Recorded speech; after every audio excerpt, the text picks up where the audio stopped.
Fresh is the word.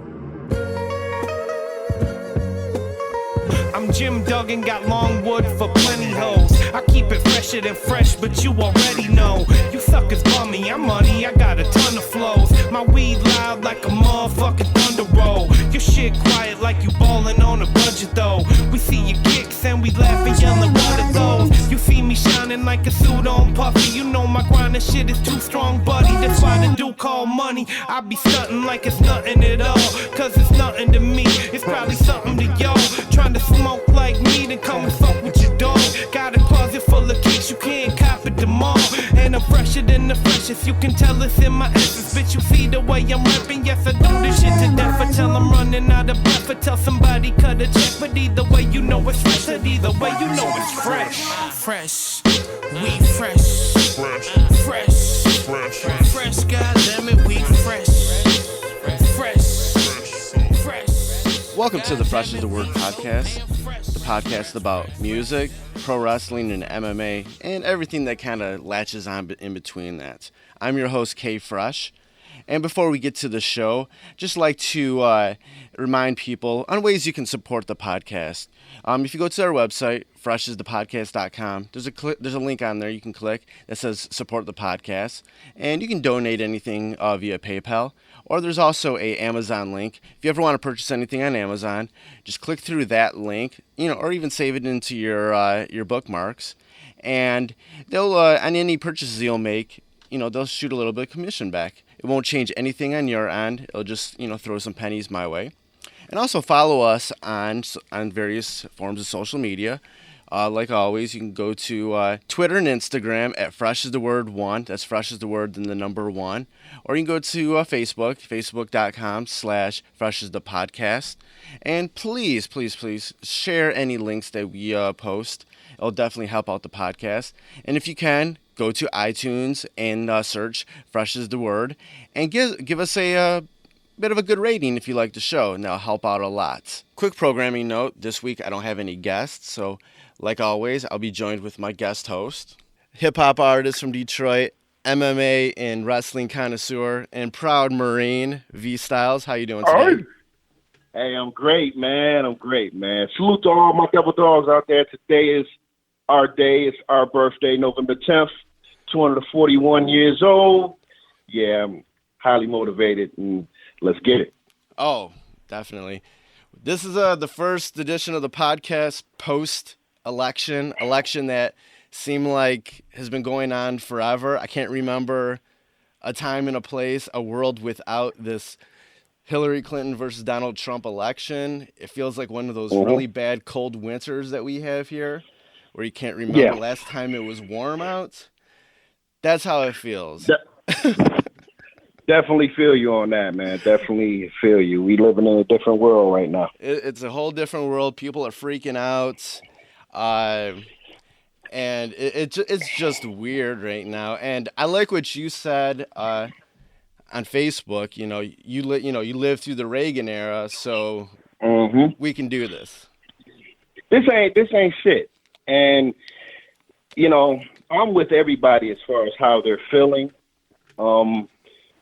You be on social media and people try to you just have a lot of people out there right now that just want some emotion, very emotional, and I totally get it. Yeah. And you see a lot of people acting out now in the streets and, destroying their cities and stores and all that type of crazy stuff. I get it. But I also believe, similar to what David Banner said, this could be possibly the best thing that ever happened to people, minorities. It's a wake-up call. It's a wake-up call for what's, really important. Not a Donald Trump fan at all. If you represent that guy, you might as well call yourself a bigot. Right. I know some black people out there, some minorities out there that tend to go that way as far as Donald Trump. I get some of the people that go,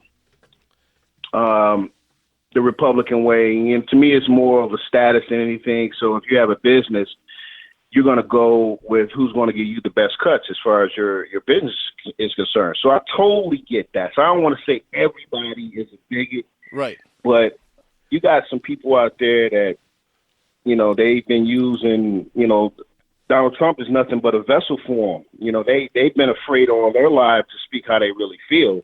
Now that this guy come out and says the things that he says, now they're all of a sudden strong enough to say, hey, you know what? Yeah, he's one of us. That's how I feel. So now you got people, they brave now. It's like they come out the woodwork, you know, and these people have been here. This to me is the Obama effect. The same way, you know, and I hate to even be like this, but the same way Obama came into office 8 years ago, the first 4 years, okay, we're dealing with generations now. You're dealing with people that at that time couldn't vote. Then their parents, they either didn't vote or they're necessarily outnumbered to where it didn't make a difference if they voted or not. Then you got their grandparents, you know, that's still around, that's still teaching their beliefs. So you have basically several generations that have come out the woodwork, you know, in bunches to elect Donald Trump. I've been telling, me and Mo talk about a lot of politics, man. I think that people will be amazed. Like, MMA is probably the last thing that we even talk about. We don't even talk about MMA until it's fight time. Our conversations be about real life. And with Donald Trump and Hillary Clinton, you know, being, you know, one of the top things that was going on this past year, you know, we talk about that more than anything. And I told him, I said, man, Donald Trump got a real good chance of winning. And he said, why do you think that? Because, you know, we think differently, you know, upon, you know, the spectrum, you know. I said, Donald Trump has a real good chance of winning. And he said, why do you think that? I said, man, because people are going to come out that have never came out before to make sure that he gets in office. I said, man, we got people that have never voted before. You got people that aren't afraid. They're going to come out in droves. And I don't think people saw this. For whatever reason, I kept seeing it. I'm like, man, people are going to come out in droves because you got a black president of 8 years. Okay, now it's possible that a female can go in office right after Obama. I was like, that's too much for certain people. That's too much. They can't handle that. Oh, definitely. I said, so they're going to come out and they're going to put one of their own in office. So when you see, you know, people endorsing him and the KKK endorsing him and all these other different hate groups endorsing them, there's a lot of dumb people that's walking, you know, in America. And I hate to be like this, but, you know, 67% of people, of white people that have GEDs or high school diplomas, not college degrees, but only GEDs or high school diplomas, they came out and voted for Donald Trump. 54% of white women voted for Donald Trump. And this dude is a sexist. This dude is, you might as well call him a rapist. Right. This is unheard of. So I just had a feeling that he was going to win. And I feel like the reason Hillary lost, I'm not a Hillary Clinton person. Never rock with her. I've been dogging her out for 25, 30 years now, and I'm not going to stop. Yeah, I'm not a Hillary fan. People get caught up in, I think she spent so much time trying to be the first woman president. You know, when you say stuff like, you're going to break the glass ceiling and, you know, a woman, and then, okay, I get all of that. You don't need to remind people. You don't know. You don't, exactly, because we see it. So we constantly hearing stuff like that. And I do think she caught a couple bad breaks with the WikiLeaks and with the FBI doing a little slick shit to her. You know, that's part of the game, though. But I think overall her arrogance was her downfall. When you don't go to states that you should go to, yeah, when you, presidents or president candidates and stuff like that, they tend to don't come to urban areas until contests like this are going on. You go on the Breakfast Club or Charlemagne the God, and you say, what's the one thing that people don't know about you? What do you carry in your purse? Oh, I carry hot sauce. And, I'm sitting up here like, really? So they say hot sauce? It's like, well, it sound like you're pandering to black folks. Like, come on, and man. Then you get come on. Like, and then you get, but then she get on air and then she says, is it working? Like, who does that? Who, like, wow, man, sometimes. Just keep it real, man. Just keep it real. Yeah, exactly. You don't need to do black folk things to reach out to black folks. Just be real, Just be real. Be 100 all the time. And that's my problem with people. People are going to accept you for who you are, regardless of race, gender, how you are. They're going to accept you if they mess with you or not. Right. You don't have to go out your way to try to make them like you. And to me, it just wasn't real. So I've seen this shit happening, man. So that's why this doesn't bother me. I'm not scared. I'm going to continue to work every day on the things that I work on and worry about the things that I can control. Who knows? Donald Trump can get in there and he can do some things that could possibly be good. You got to look at it like this. If the president fails, you fail. So, you don't want to fail. You want to hope that he has success, because if he succeeds, then you succeed. And that's no way of me saying at all that I'm a Donald Trump person at all. No, at this point, you just have to. I'm sorry. Yeah, at this point, you just have to try to, work with it. This is the world we're going to be living in, and yeah, man. And there's been a lot of and I understand the legitimate traumatic things that are going on with people with this decision that happened. And this election did, as you say, poke on that underbelly of this nation and reawaken something that's been dormant for a little while, because things that have become more socially accepted have been really strong in our society. But when you have this is like you were talking about the things that sort of Hillary failed on. This is something I think that was another reason why Donald Trump came out on top. And this is just a brief story that I heard. I was actually listening to Chael Sonnen's podcast recently with Tim Kennedy. And Tim Kennedy being that's my man. I love Chael. Chael is a good dude. Yeah, Tim Kennedy is an active vet right now. He's an active vet. MMA is number 2 in his life. He's first and foremost a vet, a sniper, blah blah blah. And he so he's still active in the Army? Oh yeah, he's still active. Oh, see, you know what? I didn't know that. Wow, that's dope. Okay, so they allowing him to fight. Okay, that's cool. Tim Kennedy is a whole other story. Listen to Chael Sonnen's podcast recently with him. There's so much crap. It's crazy in regards to him being a vet.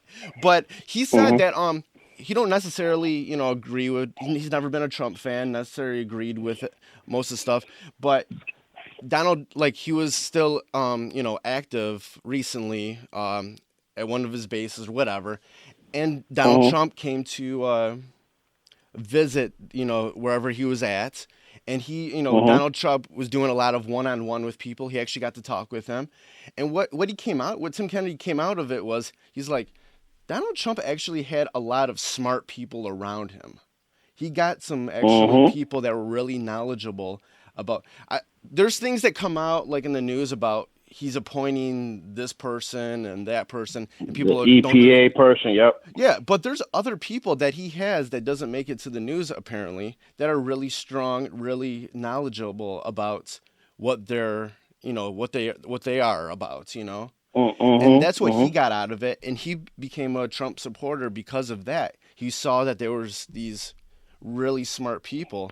So I think that's what really led Trump to win this presidency, was sort of these one-on-ones that he had with people that could voice their opinions to people, the people that he was looking for to reaching, you know? And that's some shit Hillary would never do. Yeah, and that's what Hillary was failing at.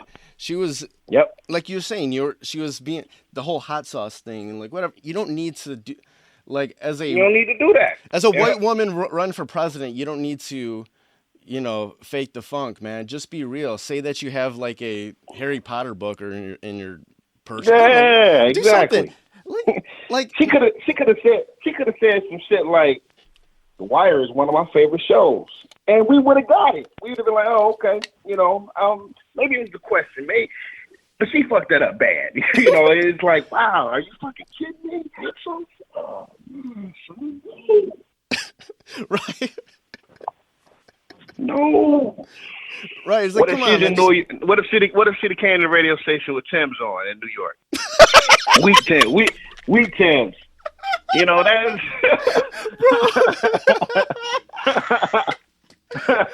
well, we would have had a field day with that, man. Oh man, like, you know, and that's what it really felt like. It felt like, you know, like it just wasn't genuine. And when it's not genuine, you could see through it, man. But this is when you got 54 women put her in the White House. Women put Trump in the White House.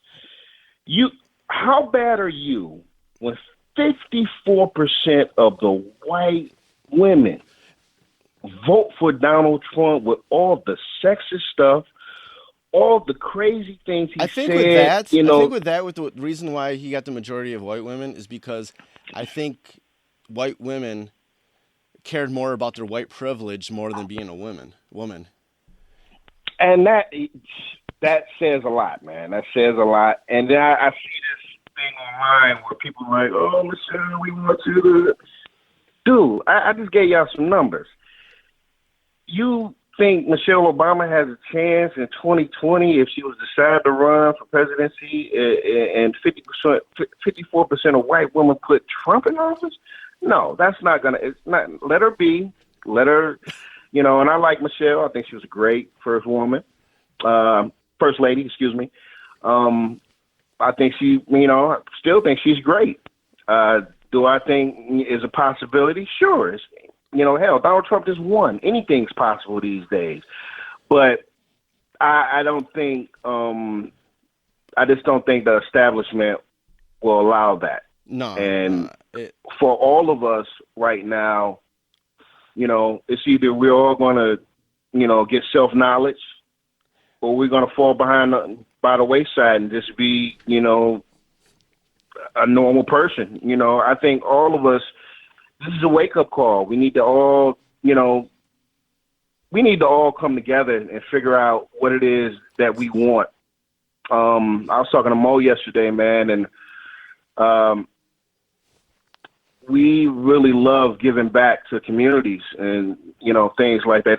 There's no feeling in the world when you're talking to a kid, you know, and that kid is looking at you as a star or something that he wants to be, and you can make a difference in that person's life, right? Just by kicking it with them and motivating that person. Mo's talking about getting into politics after his career, you know, fighting wise is over, and I think that might be his calling, man. People don't, and me too. You know, at least here in Michigan, I don't know what it is that I would try, but everything starts with, you know, everything starts locally. So in order to move forward, you just gotta figure out certain shit, man. And, you know, I know how I am, you know, I think I will be a great activist. And I think Mo will be an excellent one, man. That dude is very smart, man. We just want to get back to our communities and, you know, let people know, you know, hey, that there is a way. You don't have to necessarily be an athlete, or you don't have to be a rapper, or you don't have to be a singer. Like, we got to get out of all these crazy stereotypes on being successful other than being an athlete, a musician, or something like that. What about the regular people? Let's hook up with some regular people, man. Let's try to make a difference. I just think people scared right now. I think they need to calm down. First off, it's November 10th. He doesn't, the inauguration is not until January 20th. Yeah. So we got a couple months to play with, but I don't think people going out and doing crazy stuff in the street is not really gonna, it's not gonna change anything. Yeah, in fact, it's crazy. It's crazy that I get the legitimate trauma and scare. Everybody being scared right now. You do it after the election, though. You do it after. Yeah, and that's the thing. Am I missing something? Why are people protesting so hard right now? Did people not believe this was gonna happen? Did they think this was just a joke? They're like, nah, he ain't gonna. This. Most people did. Look, I'm telling you, most people, and that's what she was. And look, I'm gonna tell you, Hillary. This is how arrogant she was. Right. When we seen the numbers and it was like, wow, Donald Trump will win this. And I already said, I told him, I was like, man, that dude's got a good chance of winning. I'm telling you, they gonna come out. And when we start seeing them numbers and we start seeing him getting closer, and then when the 270, I think he had 276 or something like that at the time. Yeah. But when we seen he reached that number, if you look at our past, with the exception of probably Al Gore, but if you look at our past, most people come out, with their concession speech, after they find out what the numbers are. You give it an hour or two, then you come out and say, hey, I want to congratulate, blah, blah, blah, blah, blah. She didn't come out until 11:30 the next day to concede. Now, if that's not arrogance, I don't know what is. I don't think she had a concession speech ready because she didn't expect to lose. She went in there and she knew she was going to win. Hell, she probably already was building her staff. People was getting ready to move. A lot of people's lives got messed up the other day because in their minds, they were all going to the White House. Right.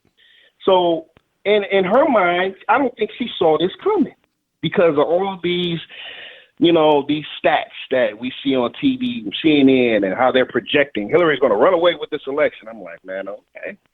Say that if y'all want to, but I don't see that happening. So you mean to tell me you don't have a succession speech ready?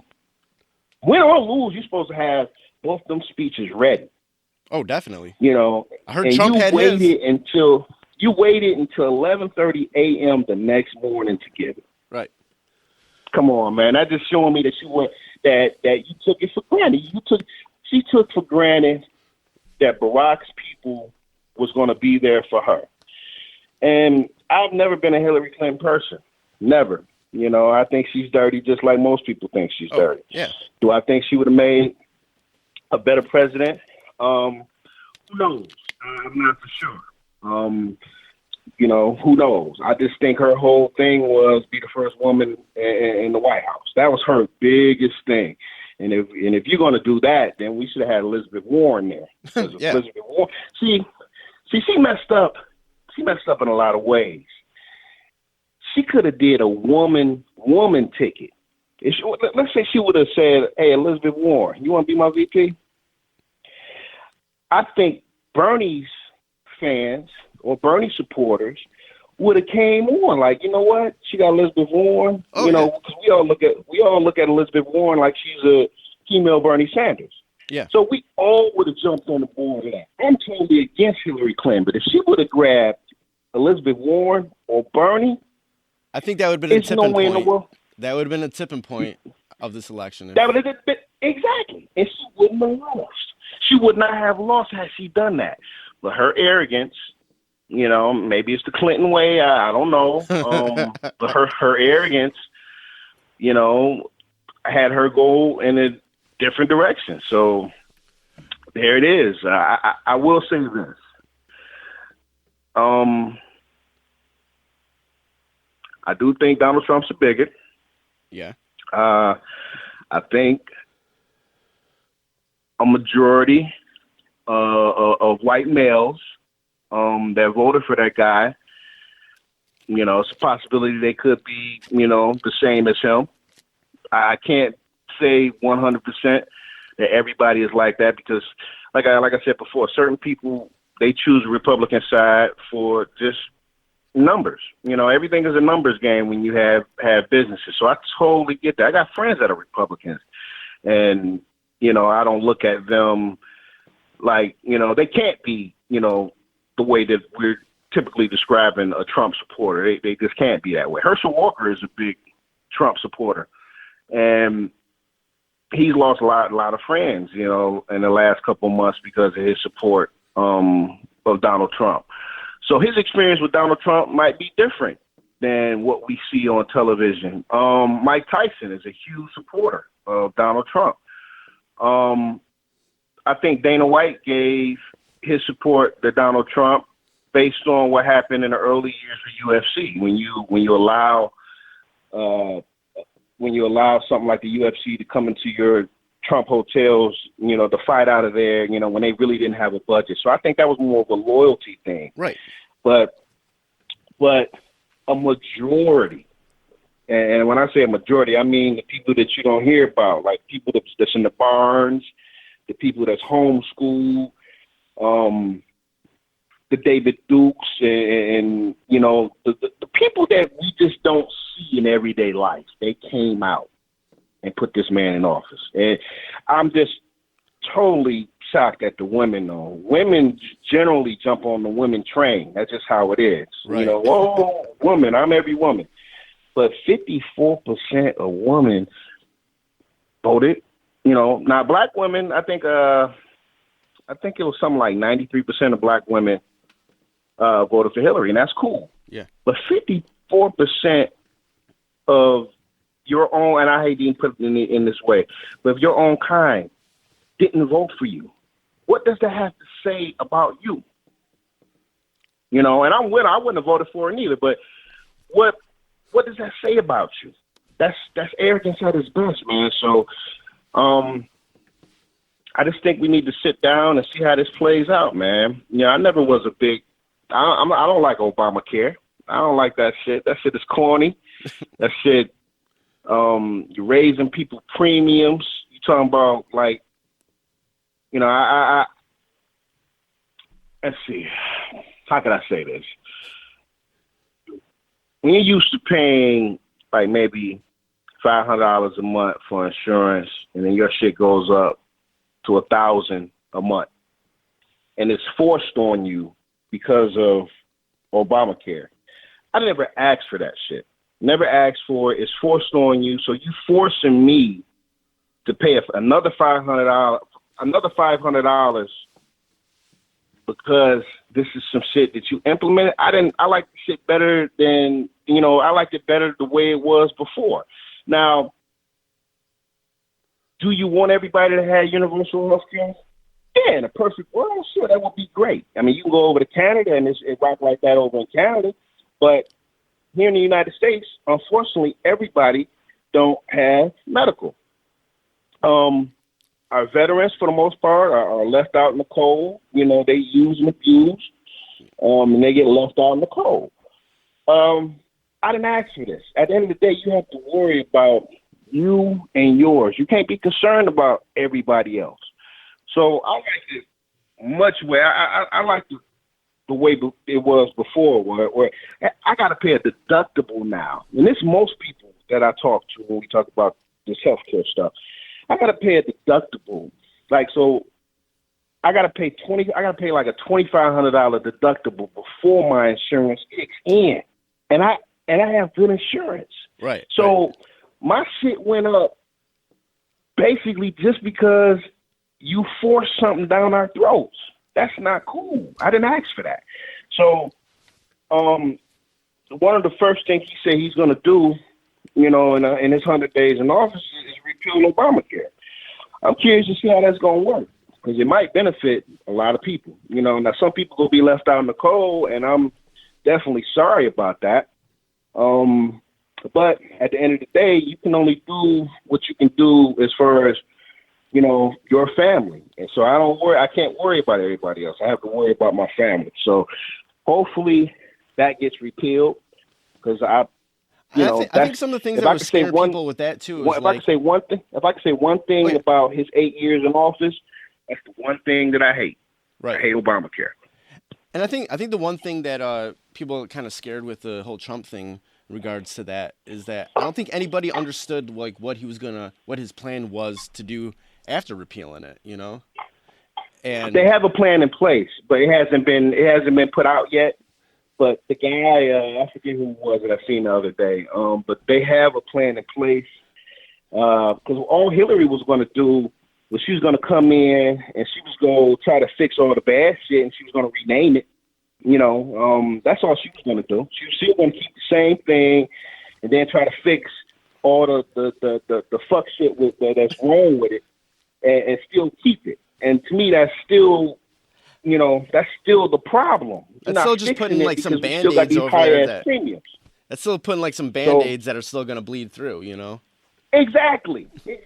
So, I'm all with the repealing. Hopefully we can go back to how it was, man. And, the one thing, you got to look at the pros and the cons. I mean, I'm definitely not no Trump guy, but one of the things that I kind of look at is he's not a puppet. He's not one of Washington's own. He's not a politician.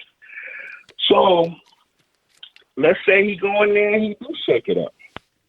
We don't know. We really don't know what's going to happen. So I say we need to sit down and, the contest is over. And that's why it's important for us to get educated and build our own things, and also vote people into the Congress and House of Representatives and our local governments that we also believe in. Because local government is so important, and I think people they undervalue. They don't think about the local government, man. Local government is probably more important than federal government, because it all starts at the bottom. So you got to set yourself up at the bottom before you can go to the middle and reach the top. But people don't think about local government. They don't think about it at all. Yeah, because when it comes down to it, people just, think about the big things, the things that are like, sexy, or things that are like pop culture, The presidency is a popular big pop culture thing, Local government, that's boring, And when it comes down to it, the president is nothing but a figurehead, man.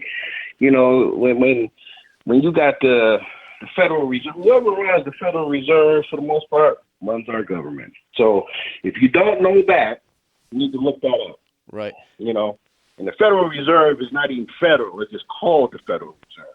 So it's a lot of things. I love the kid that can't think of his name, but he's from my second hometown, Inkster. I think he was the Inkster mayor. Now he's let's see, what is a councilman now? Can't think of the dude's name. Yeah, I think I saw. He's a young kid. Yeah, I saw who you were talking about. I forget his name, but yeah, he's doing his thing. He's doing it the right way. Yeah. He's 21 years old. I think he was the youngest mayor at 18. That dude's gonna be going some places, man. I think he has the temperament to do it as long as he stayed the course. Maybe he can be what Kwame should have been. Government is let's see, government, religion. What is the thing to separate us? Government, religion, and what else? It's always three things people shouldn't talk about: government, religion. I can't think of the third one, but right. I ain't scared, man.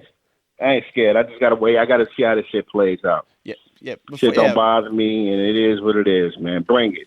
Right. But I just hope that people understand that if you bring that racist shit, all that corny shit toward me, Yeah, it can be some problems, man. I love everybody, Right. but don't bring that corny shit toward me, man, because I ain't about all that.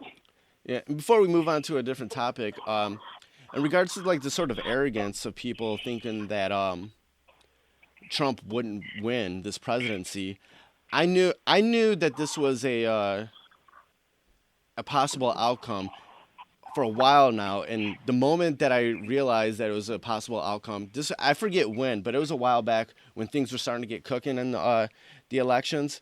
Mm-hmm. Do you know that like sort of activist, that punk rock group activist Pussy Riot? Uh-huh. Yeah, the one woman from there, she said, this will simply put everything in perspective. She's like, well, yeah, Are they out of jail yet? yeah. Okay, cool. Yeah, the one woman from Pussy Riot said, "Well, Russia thought Vladimir Putin was a joke too." Yeah, see, and look, that alone speaks volumes. Like, I don't think people understand, like, what have y'all done? What have you done? I don't think people, they took Donald Trump as a joke off rip. And the man, look, put it this way, and I hate to even be like this, but if Donald Trump can be the president, anybody with a certain type status can be president. That dude has no political experience. At least when Reagan was the governor, this guy don't have no political experience. His whole life is real estate, casinos, golf courses, reality shows. That's his whole life. So you mean to tell me you can just up and run for president and your whole campaign can be based on bigotry, based on hate, because that's what he ran his campaign on. You don't have to necessarily say certain things. You hear it in the undertone. So when you look and if you go back to the debates, he never said anything that was significant. No. Never. If you go back, I got all these debates recorded on my DVR. He never once said anything significant that meant anything. He cracked a lot of jokes. He said a lot of slick shit, but he didn't say any fucking thing. He was like, oh, damn, he's right. Well, other than Hillary, crooked Hillary, I mean, yeah, he's right on that. And the funny thing is about that is that for years and decades, our comedians, our TV shows have been poking fun at that particular thing where somebody can say nonsense and the general public will eat it up. Dude, how did the fucking Simpsons, how did they know? Right. How the fuck did they know? I mean, come on, bro. Dude, we need to find out who their writers are. We need to do something, man. I need to know if they can give us some future lottery numbers or something, because this is crazy. Dude. This is The Simpsons, and this is Back to the Future all rolled up in one. And fucking Donald Trump is Biff. Right. This is crazy. Look, the Cubs won the World Series. Biff became president. Was it Biff? What the fuck? His name was Biff, right? Yes. Yeah, you remember the Cubs won the World Series and then he became president. Yes. And he had his own casinos and all that shit. This is Back to the Future and The Simpsons rolled up in one. And like, how do people predict shit like this? It's like, wow, man, that may be 2017. Yeah, it was 2017. Wow, this is fucking crazy. So, y'all, everybody that's listening to this podcast right now, go look at Back to the Future and go back to the episode in 2000 when they had, I don't know what episode it was, but it came out in 2000 when Donald Trump was the president. You're talking about 16 years later, that shit's happening. And then with the Back to the Future, the Cubs won the World Series. and Biff was like the president. That shit is real. Man, it's just crazy sometimes. Think about that. It's just crazy sometimes what our pop culture or our books or these literary, people can sort of predict, just by being students of our culture, of our society, and there's things that we've seen and we've digested that have, shown the things that we're mad about now. Yeah. I just wish, you see these people out here rioting and doing stuff like that, man. That shit is not going to get you nowhere. People need to cut that shit out. People need to grow the fuck up, too. I see a lot of people on social media. If you voted third party, unfollow me. Are you out your fucking mind? And we're like, really?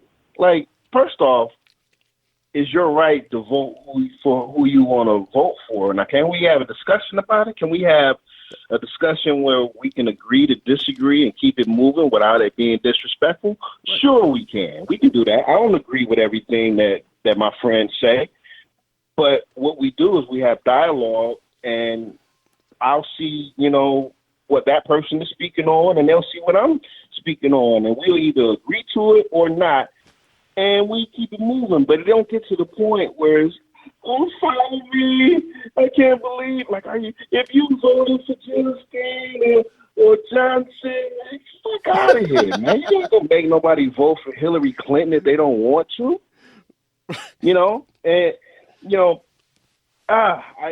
People kill me. We just have a lot of dumb fuck sticks that's walking around. If you voted that way, get out of here, man. Nah, it's the American way to be able to do what you want. I mean, that's what we're supposed to be able to do, man. It's called a democracy, right? Right. Even though we don't, I don't look at it like we're in a democracy. Because, like I said, I ain't asked for Obama shit. I ain't asked for Obamacare. So when you forcing shit down our throats, it don't make me feel like we're in a democracy. People may call it a democracy, but nah, you want to impress me. You want to impress me by a lot of shit, man. Start fixing shit that's wrong. Now, we can even go to and I'm naive on this as well. Think about the Star Spangled Banner. Now, we've been singing that song forever. Forever. And now you want to make it an issue? Well, the thing is, if I think, and knowing the history, if you want to appease everybody, just because we don't sing that third verse don't mean it don't exist. Right. So if you want to appease everybody and you want to do right by people, then now I don't think this will happen. Write another Star Spangled Banner to where it's not affecting people. Right. I wasn't, and again, I like to call myself patriotic and all of that crazy stuff. But as I got older, I started looking at things for what it was. I don't know everything, but when I do come up on something, it's like, wow, I never knew that. So now I have to evaluate how I think about it. I'm not a fan of the Star Spangled Banner anymore because that song was wrote for it wasn't wrote for us. It was wrote for people, that had slaves at the time. Right, and I had no idea about any of that. It was wrote by a person that owned slaves at the time. And right. If you listen to that third verse, you see what I'm saying. So, write a new one. Write a new Star Spangled Banner. What's wrong with that? They're not going to do that because they don't want to change history. But yet you want us to be a certain way, but you won't change. In order for things to be a certain way, you have to get rid of all the bullshit. Yeah. And if you're not going to get rid of the bullshit, we still going to be at a standstill. So, a lot of people got on Colin Kaepernick because he didn't vote. I'm not mad at him because he for the most part, will be voting for the same thing that he's against right now. So why vote? Why vote if, like Stephen A. Smith, he's clowning me. It's like, dude, how you go clown a guy that's giving $1 million away to different organizations for uplifting movement. You know, knowledge is king, man. And you mad at this guy because he didn't vote? Fuck out of here, Stephen A. That's still his right, you know? It's a democracy. You know, and that's it. Exactly. It's his fucking right. So, you know, we live in a fucked up world, man. I just hope people educate themselves. I hope they're not afraid. I understand the concerns, I understand the worries, but I ain't scared of shit. Don't be afraid. Let's see what's gonna happen. You know, I'm not gonna say sit up here and say, well, let's give him a chance, because they didn't want to give Barack a chance. Right. People were so against him because of his skin, to where they didn't even want to. You talking about for 8 years? You've had the Senate working against him. Anything he come across, anything he bring across the table that they weren't going to approve. You know, and that's 8 years of that. And if that's not disrespectful, I don't know what is. So we go from a culture like that to where people's like, oh, we should give Donald Trump a chance. I get that. I'm gonna sit and you know, see what's gonna happen. But, you know, motherfuckers didn't give Barack a chance. So let's just see what's gonna happen with Donald Trump, man. You do want him to succeed, because if he succeeds, you succeed. You know, but I'm more curious to when I go out the country next month. You know I'm going to have some people ask me some questions like, Donald Trump's the president? They're going to laugh at that shit, man. And, you know, you go to different countries, man. I'm telling you, America is looked at differently. You know, and I can almost anticipate people asking questions about Donald Trump. You guys going to have a president, Donald Trump? Oh, that's funny. Oh, yes, it is funny. Just like you said, they laughed at Putin at first. They laughed at him. You know, so it is what it is, man. But I hope people put their boots on. There's a lot of shit we about to deal with. Right. All right, moving on to something else. I've made a decision in my life. Okay, before we start talking about some MMA stuff, I made a decision in my life. And I've kind of touched upon it on my Facebook and stuff like that, is that I kind of want to just go straight edge in my life. I already don't do any drug of any sort, but I think I'm finally just gonna give up drinking completely. Okay. I'm not mad at that, man. I got friends that don't drink. You know, I got friends that don't indulge in other things. It's perfectly fine, man. People are gonna love you for who you are, regardless. So you my man. So if that's something that you want to do, then I support that 100%. Right. It was a thing that I've been thinking about for a long time now. It's kind of like that one last thing that kind of feels a little sort of like dirty, or not dirty, but doesn't feel right with me anymore. Because I mean, when I was first like an adult, like 21, 22, I didn't really drink at all. I used to go to, even when I was like 23, 24, I used to go to the Buddha Lounge when Shoes was spinning. Oh, the Buddha. I used to drink. I used to drink water the whole night, you know. But then, like, I remember that. Yeah. Then there's people I met through that I ended up kind of getting out of my shell, and I started partying and drinking more. Which, to a certain extent, I'm glad that happened, you know. I'm glad that I started indulging a little bit and getting myself out of my shell that I was in.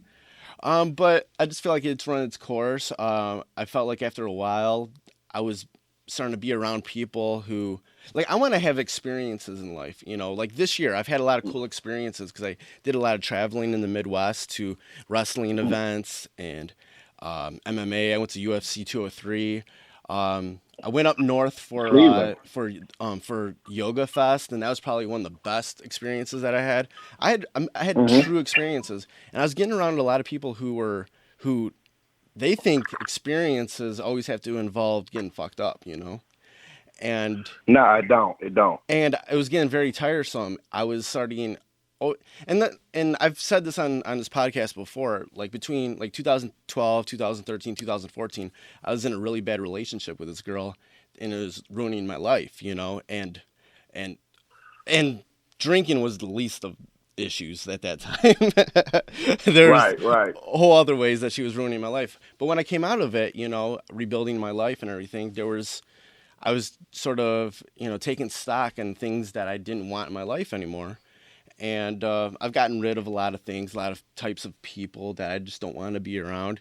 And I started to really be annoyed being around people that just wanted to drink all the time, I realized even before her, a lot of the girls that I date, all we did was go out and drink, and my body really doesn't really bode well with alcohol sometimes, And these days, now that I've gotten my life on this totally different track, totally doing some different things, like I'm busy every day, For the first time in my life, I'm busy every day. I'm not bored, and I love it.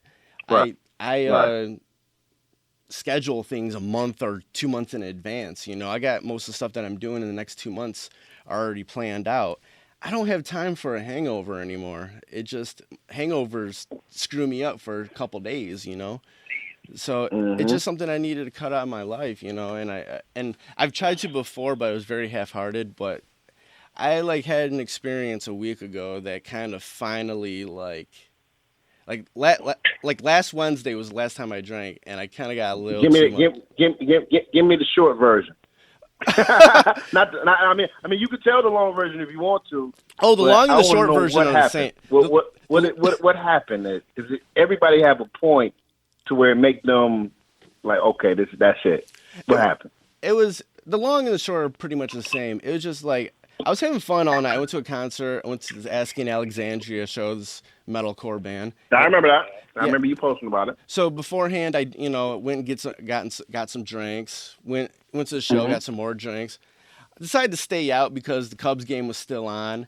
It was the final game, and so I went back to a couple of joints and had a few more drinks, and I was fine. But then I realized I was starting to really act in a very,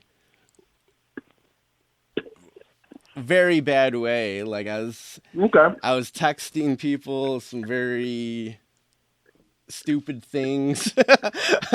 Oh wow! And you woke up. Hey, when you woke up the next morning, did you remember any of that? Oh, I remembered. Well, kind of. And I remember some of the things that I did, but then I don't remember some of the texts that I sent out. And then I saw them. I'm like, shit. Nothing that was too bad, but I was very kind of embarrassed that I said this shit, And I've had these instances before. I don't drink every day. I don't drink at the crib. I only drink when I go out. And I don't even go out that much. But sometimes when I go out, I think I might overdo it because I'm in this position in the city, in this area where I know a lot of people, especially people who work in bars. So they hook you up, And sometimes, the night can get out of hand. Life can come at you really fast, Right. And the thing is that back in 2007, I already caught a DUI back in 2007. So I already have one under me. And that was during that was 2008 that happened. But and that came at a very weird time in my life that after a few years of partying with a group of people, we all kind of went our separate ways. And I just, was still partying, but alone, So that's how that happened. But it's kind of to the point where, I'm in my 30s now, and I just realized I'm like, I'm starting to scare myself again, and I might get in trouble again. And I don't need that in my life. Because for that year after I finally got, handed down my punishment for that DUI, I really couldn't do shit for a year, And I had to tell a lot of people what I was doing and I wasn't fully in control of my life after that for a whole year, And it's just to the point where I don't do it as much anymore. I don't go out and party that much anymore just because I'm busy and I'm older. But I still just need to cut it out completely, because I overdo it. I ain't mad at you. And I feel good about the decision now. It's just like I've tried other times this year to do it, but I was very half-hearted about it and really didn't. I was like, oh, I'm just gonna quit drinking, blah blah blah. Then the next week, I'm like doing it again, or like so. But this time it feels different. You know what I'm saying? And I know other people that are sober now who have gone through shit, and even our boy Royce the 5'9", you know, that was like the big that was the big kind of angle of his story of his recent album, you know, is, you know, everybody sort of, you know, talked about his sobriety and everything and how it's helped him get back into the, you know, he's at a better place than he's ever been as an artist, you know, because of that. So it just, I'm at that point where it just no longer fits into my life. So I'm going to do my best to just, you know, stay away from it. Well, you know what? You my man. You know, I love you, Kelly, and I support your decision. You might come over here a couple times, and, you know, we might be doing some things, and you might see a bottle of Hennessy on the table. Just look away. Look away. Believe me. Wait, I'll say this. Believe me, Hennessy never talks to me. Okay, cool.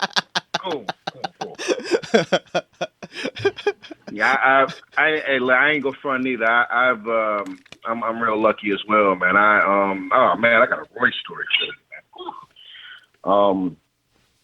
I think at around the time, let's see, it was Cornerstone Mixtape 100. It was hosted by DJ Revolution and Green Lantern, and my man Blaze Wong, who worked for Cornerstone, and let's see, who's all up there? Well, Blaze Wong is the one that asked for the song, and Blaze asked Mark, he's like, man, you think V could, you know, do a, you know, record or whatever, and get Royce and maybe somebody else on there? So, you know, he wound up telling me Rob Stone, that's the dude. They run corner stores. Rob Stone, Blaze worked for him.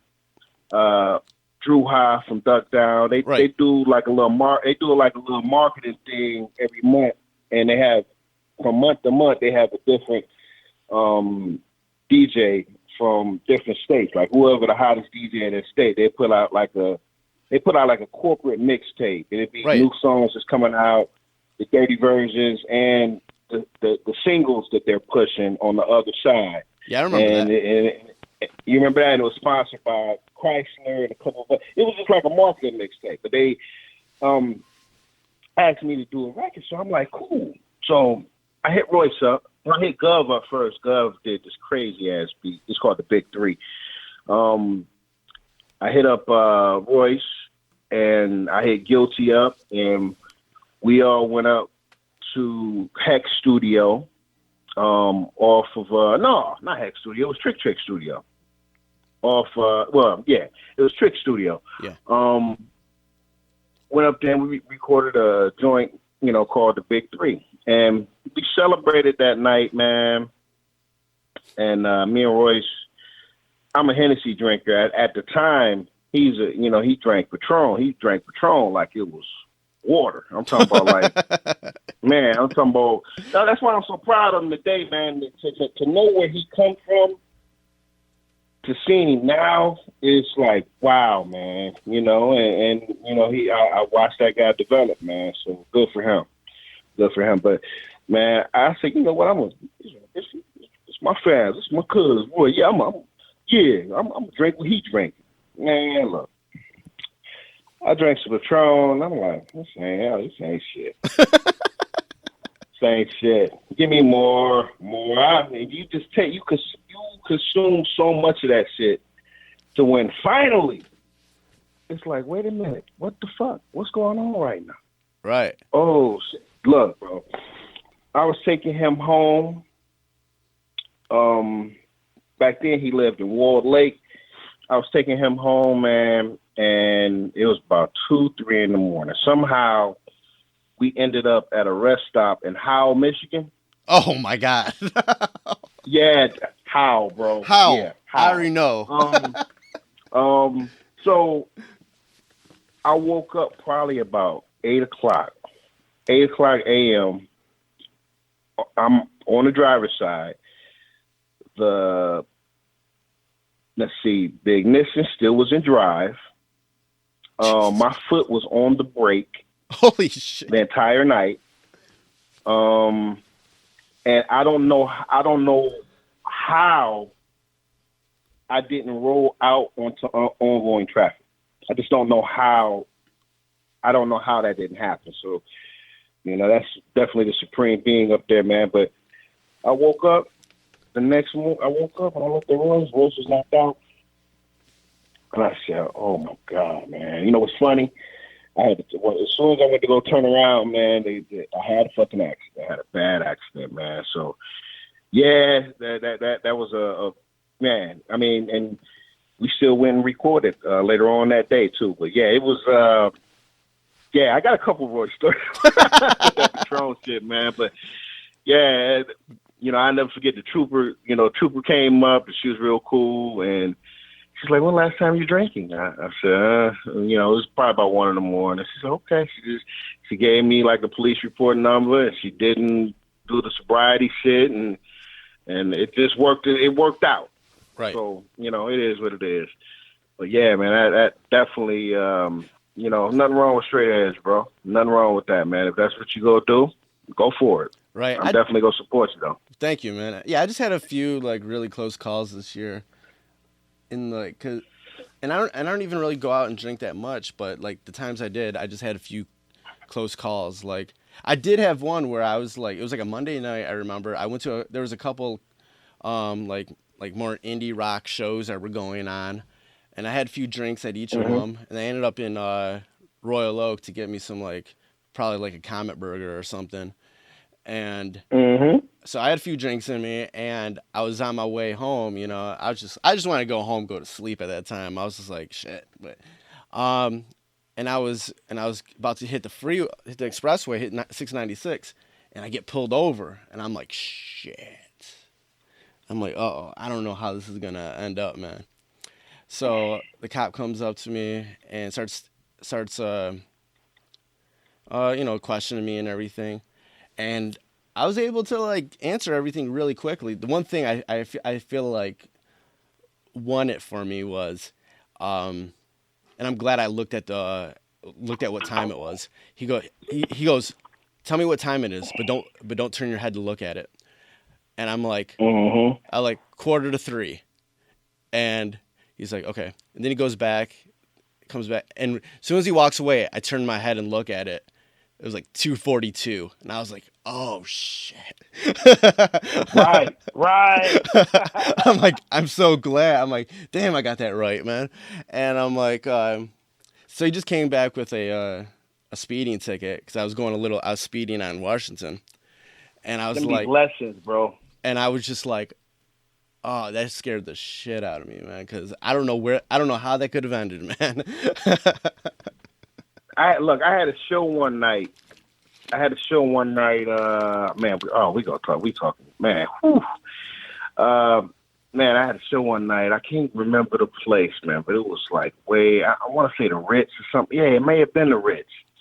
But when you headlining, they pretty much, give you what you want. And, so yeah. I was a Hennessy drinker, man. They brought me a fifth of Hennessy, and I had 2 big old things of Red Bull. So I'm enjoying myself. I'm living it up.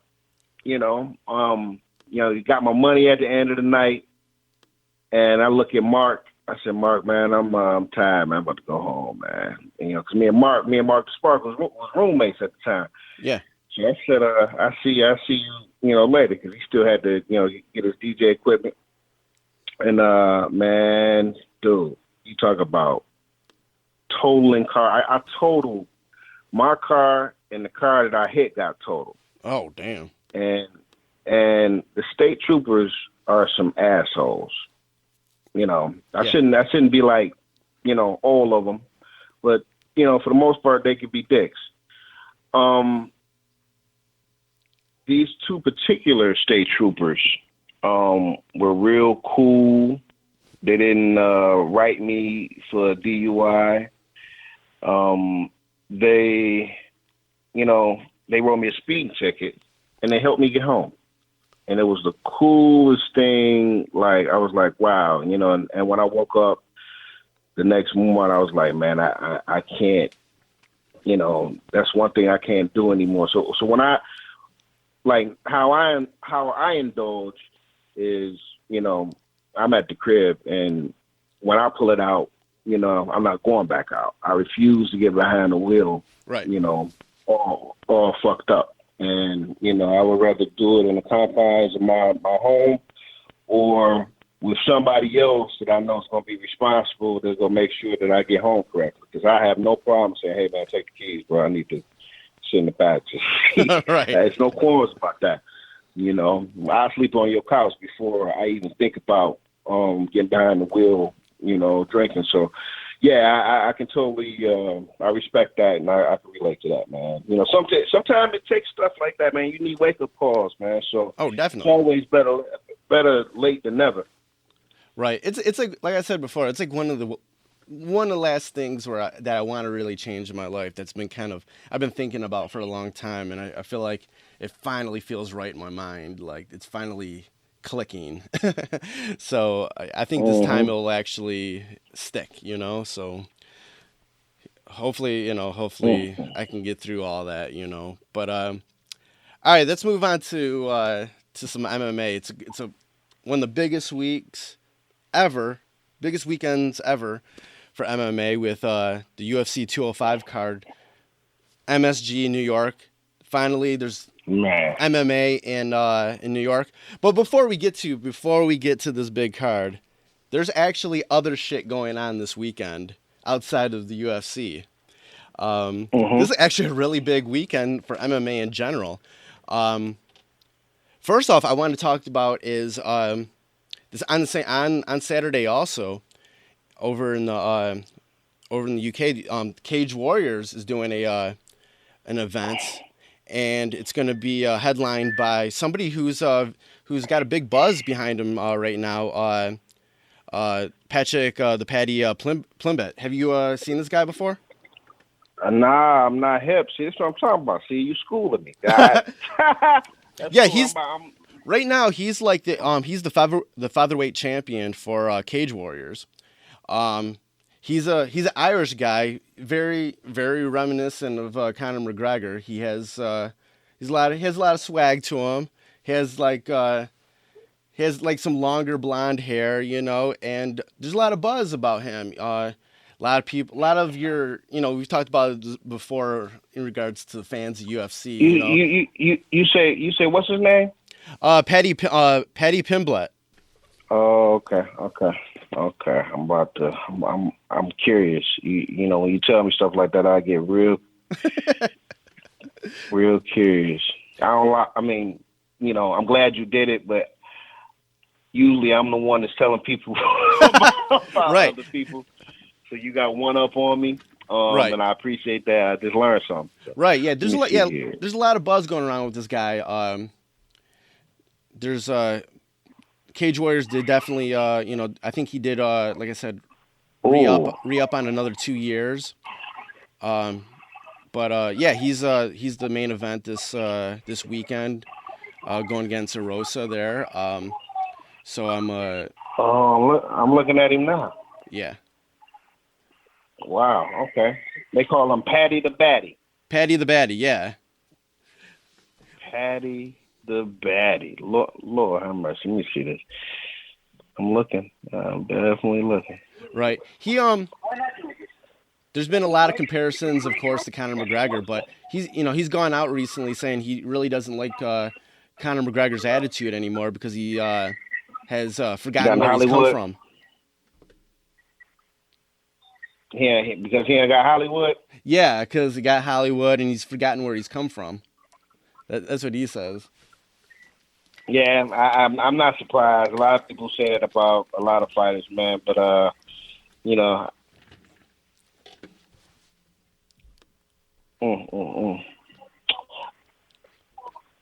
It's hair.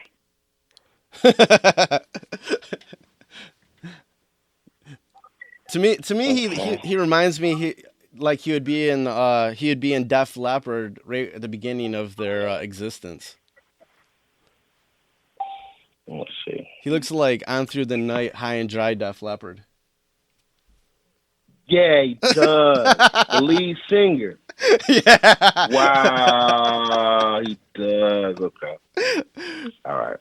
But yeah, I'm excited to see what goes on with that fight because there's definitely been a lot of hype going around with that guy.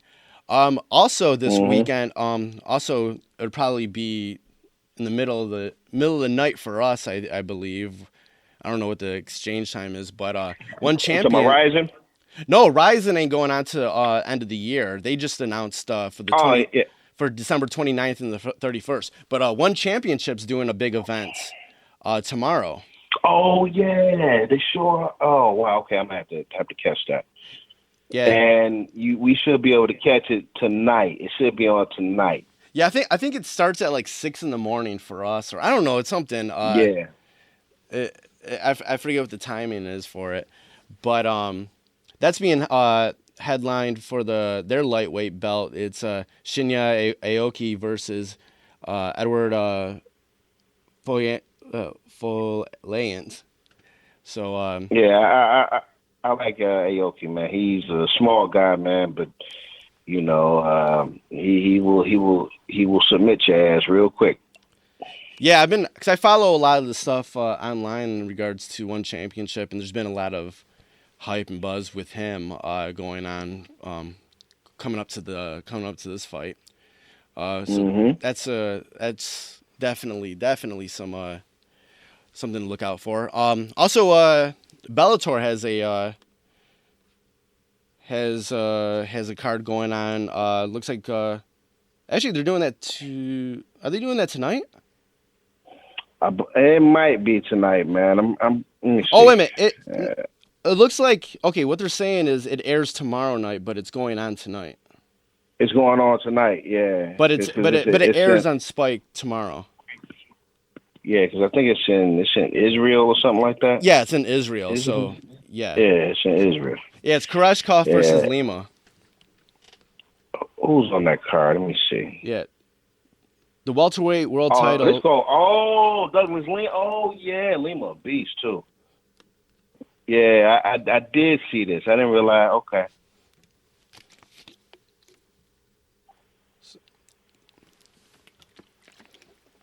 Oh yeah, this gonna be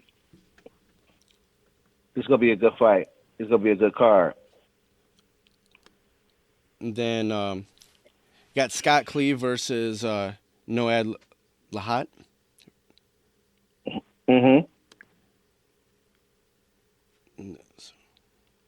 Let me see here, Bellator.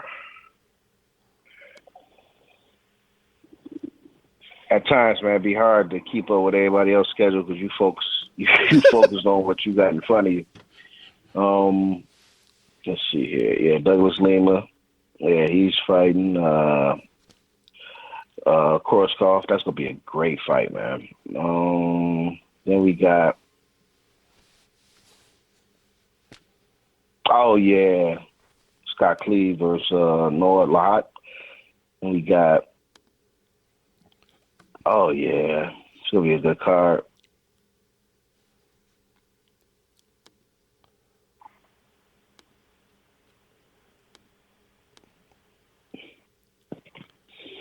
Yeah, this is gonna be a great card.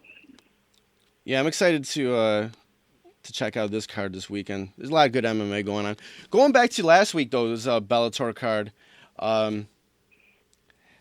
This thing, and we've talked about it before. This thing between the match between coming up with Chael Sonnen and Tito Ortiz. I feel like I feel like the actual mic time that they're giving these guys, especially Tito Ortiz, is sort of hurting the product more than helping this match. They should let Chael talk and let Tito just look at him and smile, you know, and not say nothing like I'm dumb caveman. You know, he shouldn't, like, his mic time kills anything good Chael Sonnen does. He kills it when he speaks. Right. And it's like we're already a few months off to this fight, and I've already seen Tito Ortiz on the mic at least, whether it's on the actual show or not, at least 5 times. It's already too much, and it's killing and he's just not good at it. And what he's doing is it's killing the fight. And the thing is, Bellator puts these amazing video packages together for all these fights that they want to hype up. And the fight package that they already have for the Ortiz-Sonnen match is actually really good. And if they just let that do the talking for now, shit, that does more for the fight. You know what? I love when I hear echo. Okay. I love when Chael speaks. Oh, definitely. When Chael speaks, you know, you're definitely gonna smile, you're definitely gonna laugh. It's his counterpart that fucks everything up. So I don't mind if Chael speaks. Right, I me care neither. more about, you know, setting Tito the fuck up. Right, but if right now, a couple months to the fight, if we're not just getting that back and forth from two good, responses from each fighter, then I think they need to hold off and ease back a little bit. Because even with Chael Sonnen, I don't think he's, definitely, he still hasn't even gotten to his groove about his insults yet, He's keeping it. I think he's keeping it light, right now because it's, there's so much time to go. But at this point, man, it's just too much with what Tito Ortiz is saying and everything. It's just like, bro, this is coming off as corny, man. Yeah, that's why you think I've been calling him corny. Every time we talk about him, I'll be like, corny, because he's corny. He just like, he tries so hard. He tries, like, you ever been around a guy that tries so hard, or been around a guy that want to be cool and he tries so hard to be cool, but he come off as a buffoon? Like, man, get the fuck away, dude. Right. Dude, just don't talk. Don't say nothing. Okay, yeah, you got the look. You do have that look, Tito. Like, Tito don't think he's a Hispanic guy. He carries himself like he's a white dude. He carries himself like that. He like did I ever tell you about the time? I think I said this on last part. I don't know. Did we talk about the time in Houston with me, Mo, and Tito? Oh yeah, you did. We talked about that. Yeah, I thought we did, man. Yeah, but when I told him he was gonna be watching Trump's windows, you motherfucker, He did ask for that. Right. Yeah, he's a super corny dude, man. And he's forever gonna try to be cool. And maybe he wasn't one of the cool kids coming up, man. I don't know, but Tito, he's a character, man. He's one of those. In your face, you're your best. He's your best friend, but behind you, he's stabbing you, man. He's just not a cool dude, man. I thought he was cool too initially meeting him, but he turned out to be a real dickhead. Right. I think for now they just need to let the video package do more of the talking, or just have Tito Ortiz say, just I don't know, growl or something, and let Chael Sonnen do all the talking. Yeah, snarl at the camera. Snarl at the camera. Arr. Because that whole comment about his gay friends and stuff, I didn't know if that was homophobic or just terrible. It was such a terrible comment that I couldn't even tell if it was homophobic. Yeah, I can't. I can't fuck with you. When I seen them comments, I'm like, dog, don't you know you about to get heat put on you? Oh, you about to get heat on you right now just for saying that, man. So, and then they even have to come back out and apologize. I got gay friends. Whatever, dog. I'm pretty sure you don't talk like that in front of them. And last week's Bellator too definitely had some good fights. Did you see that knockout in 16 seconds from Javier Alea? I'm trying to. What fight card? The Bellator card last week. Oh, you talking about the dude that knocked out Karatanov. Yeah. Yeah. Look, that's the guy that beat.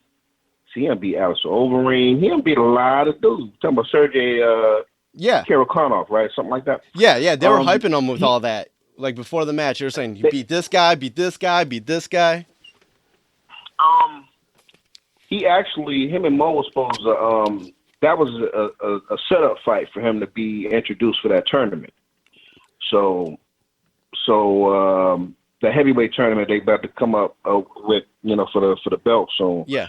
So that's kind of scrapped that plan. They can't put him in that tournament now, man, because it's just one of them things, man. You coming off an L. It could be pretty interesting, man. But it's sad, man. But that just shows you what happens when you're inactive like that, man. But he definitely caught a right hand, and it put him down. He was out, falling down. Like his body was totally stiff. It was like a tree fall. Right. Crazy. Yeah, my man looked like Joey Bag of Donuts. And he just hit him with that right hand. I was like, I'm like, shit. Yeah. I was saying to myself, he about to walk through this dude. And I mean, but that's the beauty of MMA, man. You never know. You just never know. And then Phil Davis is the new champ. He beat Liam McGreary. What'd you think about that fight? Phil dominated that fight, but I'm still mad about the fight with him and Mo, because I don't think he won that fight. Right. You can give Phil Davis that third round, but for the most part, everybody thought that Mo won the first and second. But hopefully we can get back in there and get a rematch with that dude, man, because I don't think he wouldn't play the game the same way he felt up. It'd be a similar fight to their first fight, and I think like me and Mo, we you never know what the judges are looking for. So Mo is the type of person type of fighter that he sets certain things. He either lets stuff come to him, or he go set up something, to get the takedown. Him and Phil Davis, they're kind of like mirroring each other. Phil didn't take the risk that he took with Liam because he wouldn't have been able to put. I mean, I think he got more down once, but that was set up from a right hand. But other than that one time, he never got more off the ground, and vice versa. So, I mean, it's a good look for him. Phil Davis is actually a nice guy. He's one of them dudes to where when you meet him, he's super nice. It's kind of hard to say anything bad about him, man. I'm not going to be disrespectful, but he's congratulations to him. We pretty much, and I like Liam. Liam is cool. We kind of pretty much knew that, wrestling would he got great jiu-jitsu, but jiu-jitsu and wrestling is two different things. So I'll take a high-level wrestler over a jiu-jitsu practitioner any day. It's because wrestlers know how to use space, and they know how to use angles, and they know how to, everything is balanced. Similar with jiu-jitsu, but high-level wrestlers know how to, nullify anything you're about to try. So Phil, he's Division I national champion. So, it wasn't surprising. I think we were all waiting on Liam to do something off his back, similar to what he did to Tito, getting him in some type of move or whatever, but it never happened. So, good for Phil, man. Phil did what he was supposed to do to win the fight. You can't deny he's a top 5 light heavyweight in the world. Now he got his world championship. So that's what it's all about. Definitely. But he gonna lose it when he fight Mo. Right. All right. And going back to the UFC Fight Night card from this past weekend, one of the main things on that card was that Charles Oliveira missed weight by 9 pounds. And then... That's ridiculous. And he still lost. And then he gets choked out by Ricardo Lamas in the second round. Yeah, he still lost. So not only did he lose a lot of money, he got choked the fuck out. So, hey, it's one of them things. It's one of them things, man. Them 8 pounds is a lot. I think a lot of people don't be realizing, shit, 2 pounds can be a lot. A pound could be a lot, man. But he came in 8 pounds. I wonder what happened during his weight cut to where he couldn't, get all the way down. And the thing is, reason why a lot of people are even more annoyed and angry with him is that 2 days before the bout, a picture surfaced online where he was with a bunch of friends eating hamburgers. Oh, that's some bullshit. That's bullshit. Right. So it's like, what happened where you come in 9 pounds missing the cut, and did you just not care? What was this, arrogance? Like, what were you? I think he probably didn't give a fuck, and that's sad, man. That's sad. Oh well, he ain't gonna do nothing but fuck himself up in the game, man. I'm pretty sure. UFC personnel know what's going on. I wouldn't be surprised to see him get cut, because they don't want that type shit. Right, because outside of doping, that's the other thing that pisses off people more, because you're fucking with people's money at that point. Yep, you fucking with people's bread, but that's why they get penalized. They a certain percentage. I wonder how much he had to give up. I think 30%. I think 30%. 30%. Yeah. Deserve him right, man. But I guess the icing on the cake, at least he got choked the fuck out. You go in there. I mean, Oliveira's a good fighter too, but it is what it is, man. You don't do wrong. I mean, you do wrong, and then you get done wrong in the ring. Right. That's how I kind of look at it. Right. And also that night was Ferguson versus Dos Anjos. Ferguson came out on top, extends his winning streak. It was Tony a beast. It was a really good fight too. You know he's from here, right? Oh yeah, you told me. He's from here. He may not talk about it, but this is where he was born and raised. I like Tony, man. Tony a monster. Tony's a monster. But I will say this: I think it's totally unfair for the UFC to put him in front of Khabib. I think Khabib is the number one contender. Dude's never lost a fight. Yeah, I was just about to ask you about that. I was going to ask you. Yeah, I was just about to ask you about that in regards to the number one contendership. At this point, is it Khabib? Is it Ferguson? Yeah, they gave it. If I'm not mistaken, I read right. Tony is the new number one contender, but I think that's bullshit, because Khabib had already beat that dude, and he ragged out him to death. So, Khabib beat him before Tony did, and I like Tony. Right. I think what should happen is them two need to fight. That would be a fight that would be a style fight. I love Khabib, man. Khabib, when he get a hold of you, oh man, you go, whew, man. I ain't never seen a dude just grab a person the way he grabbed a person and ragged out the fuck out of him. Man, he rags the fuck out of dudes.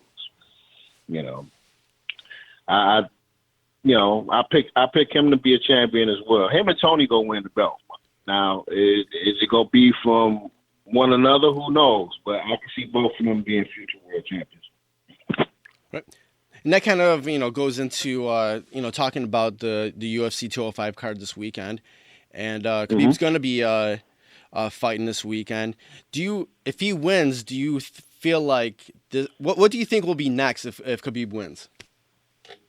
If Khabib wins and he wins, and way more impressive than what Tony was. Tony was super impressive. But if he, and I've seen him take a lot of clean shots from Dos Anjos, man. He still can coming forward. Right, dude. It was crazy. he was keeping it up after those, man. Exactly, and it was nothing. They're shaking him up. I love him as a fighter. Who's Khabib fighting this weekend? Let me bring this up. Let me look. Let me pull it up. He's going against. Okay, he's going so against Johnson. Oh. He's going against Michael Johnson, and the thing is, Ferguson's last loss was against Johnson. Okay. If he go in there and rag down Michael Johnson, he immediately becomes the number one contender again, and all is good, and he gets the next title shot. That makes sense. Right. It completely makes sense. If he ragged that, that's gonna be a great fucking fight, man. Where you watching the fight at?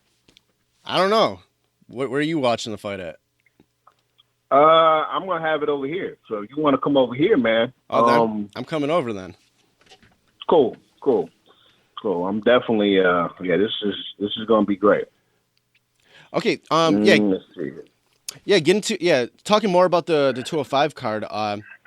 One of the matches did get scrapped. Was the Rashad Evans versus Tim Kennedy, because of some sort of medical thing with Rashad Evans.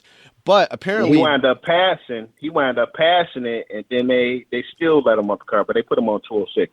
Right. Yeah, he's going to be on 206 now, which is actually going to help that card a bit because it was looking a little weak in comparison to the two cards that it sandwiched in between.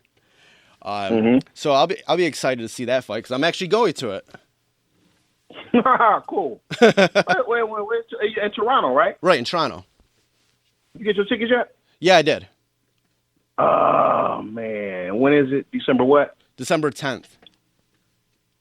December 10th? Yes.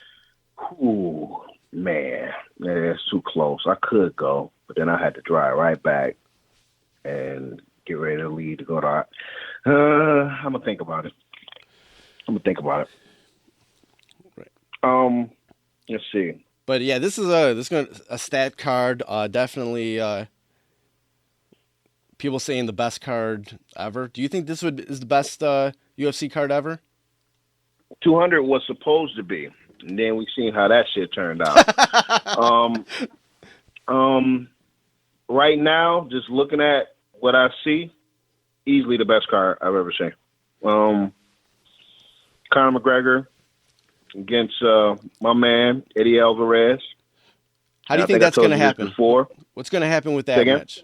What do you think is going to happen with Alvarez and McGregor? I'm going to go out on a limb and say that my man Eddie Alvarez is going to retain this title. And this is why. Eddie Alvarez has been in bigger fights. Eddie Alvarez could take one to give one. I think when he catches Conor, because he's going to catch Conor with one of them rights or lefts. Yeah. And when Conor, when it hits Conor, I think he might fuck around and tap out Conor. Eddie Alvarez, his wrestling game is ridiculous. I've seen him in my man, hold up. Michael Chandler. I've seen him and Michael Chandler go at it. And Michael Chandler is super high level. I just think Eddie been in the game a little bit longer. I think he's had better competition. I'm a Nate Diaz guy, man, but prior to Conor McGregor, nobody's really looking for Nate Diaz. Let's be real, and that's not to take anything away from Nate Diaz. I think that was his ceiling, and now everybody, he's finally getting the recognition that he deserves. But they were treating him beating Nate Diaz like he beat a champion, and that's not the case. So, let's say, that's the biggest name that you've beaten other than Jose Aldo. And when you look at how he beat Jose Aldo, do you say that was luck? Do you I mean, it's kind of hard to look at it like that doesn't really happen, Right. you know. But he did beat a man that hadn't lost in over 10 years. So I just think Eddie Alvarez has had stiffer competition. I'm an Eddie Alvarez guy. I think I told you this last week. I'm an Eddie Alvarez dude. He's a super nice guy. Yeah. And I'm pretty sure Connor's a super nice guy too, man. But, you know, I rock with my Bellator guys. So I'm picking Eddie Alvarez. I think if McGregor is to win this, he has to finish it in the first or second round. Well, Eddie has a history of getting caught. Right. So if Connor catches him and he don't get him out of there, that's gonna be trouble. Right, because based off the last few fights of McGregor, he was looking a little winded later on in the fight, you know. So he seems to be a lot better early on. All day, Eddie goes all day. Right, he has no problem with endurance. I mean, he's coming at you. That's just who he is, man. A lot of people. I think people are gonna be surprised this weekend when they see, you know, Eddie in the ring. I mean, in the cage. If it gets to a third round, then I don't know if McGregor can finish it. I'm taking, and no diss to Conor, because I like Conor. I love the fact that he had on a Cootie sweater, man. You know, that while he's in New York, man. I thought that shit was real dope. The notorious MMA. Yeah, man. You can't be mad at that, man. That's paying homage, man. But I'm still, you know, I rock with my Bellator dudes, man. I want to see them dudes succeed, man, because simple-minded fans think that if you're not UFC, then you're this, that, da. You know, they have no clue, you know. So, yeah, I'm rocking with Eddie. All right, we also got Tyron Woodley versus Wonderboy Thompson. Woodley, you know, he has the belt, but he's the underdog on this, man. How do you think this is going to pan out? I'm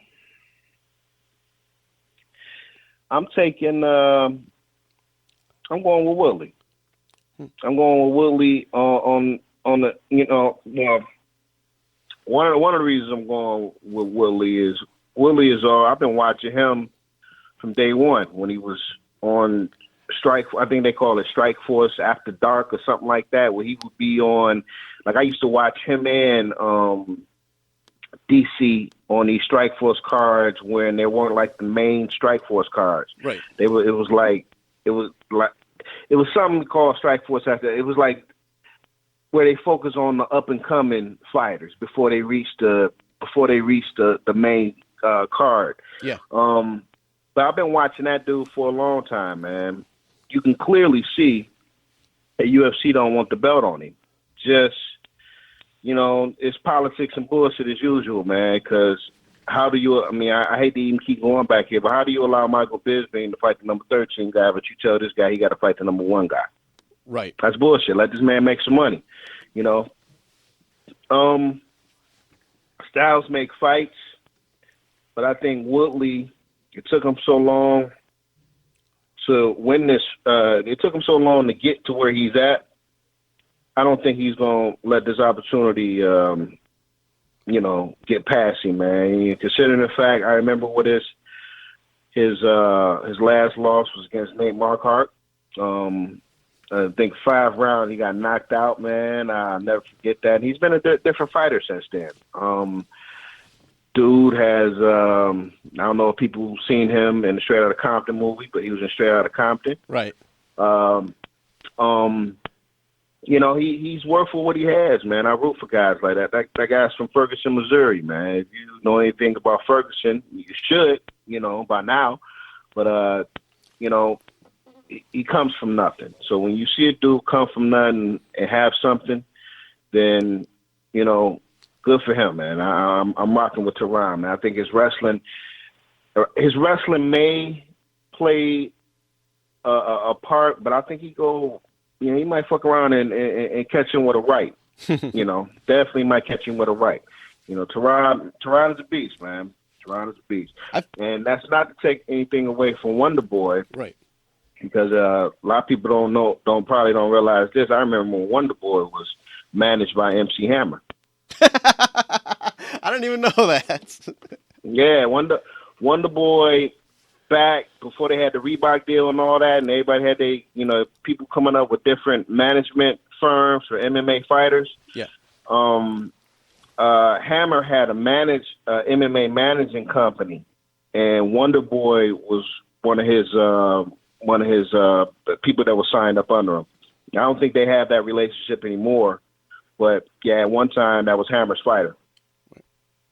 Yeah, I think a lot of people sure. Yeah, I think a lot of people when it comes to this this fight are really fronting on Woodley. I feel like there's a thing where they're trying to hype Wonder Boy a little bit more than usual for this fight. Always kind of bringing out that he has a unique fighting style and kind of downplaying Woodley's talent in regards to it. So this is going to be an interesting fight. And it would be nice if Woodley came out on top. But it should be a good fight. Yeah, I just think Toronto came too far to let it go. But yet I will say I wouldn't be surprised if Wonder Boy won this fight. And the reason I say that, Wonder Boy is a beast, man. This kid, man, he's you see Taekwondo all day. And when I see him, that's what I see. I see Taekwondo. I see a dude that uses his kicks like a jab. I see a guy that he uses his fucking legs like they're fucking hands. So he has great balance. I think the last fight he lost was against Matt Brown, and that was a young Wonder Boy, and he hasn't lost since.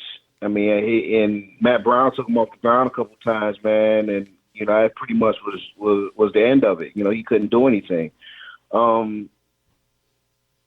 Since then, he's worked on his wrestling, and you can't get this guy down to the ground. Oh man, we got to keep going. Okay. Yeah, and then also we got Joanne Champion versus Karolina Kowalkiewicz, strawweight championship match. Most people have Joanne Champion coming out on top on this. I've really enjoyed where she's come about. She's actually been, I feel like she's been sort of finding a way to difference herself from all the other women's fighters. She's been a lot more vocal than a lot of them, and having bringing out some bragging a lot more. Even though she said she's her retirement is not too far down the line. She's still very confident about a lot of things, and I think that's very, very much it's separating her from a lot of the women fighters. I'll fuck with her. She I haven't met her yet, but I'm pretty sure I will meet her pretty soon. She trains with with Mo down in the American Top Team in Florida. So I follow her, and she's the real deal, bro. She's not gonna lose, and she's not gonna lose unless somebody catches her. I don't say that, and I don't see that, not in strawweight anyway, man. But she's gonna win this fight impressively. She's gonna smash old girl. Yeah, I'm just looking at Oak. Let me see here. I'm pulling this up. Okay, she's from Poland. Yeah, she ain't fucking with my girl, man. She ain't fucking with Joanna, man. I just don't. Her striking her Muay Thai striking is just such on a different level, to where that's what's going to give, Carolina some problems. It's going to give her some problems, man. So don't be surprised if she ain't out of there by the third round. All right, we also got the New Yorker Weidman versus Romero. How do you think that's going to turn out?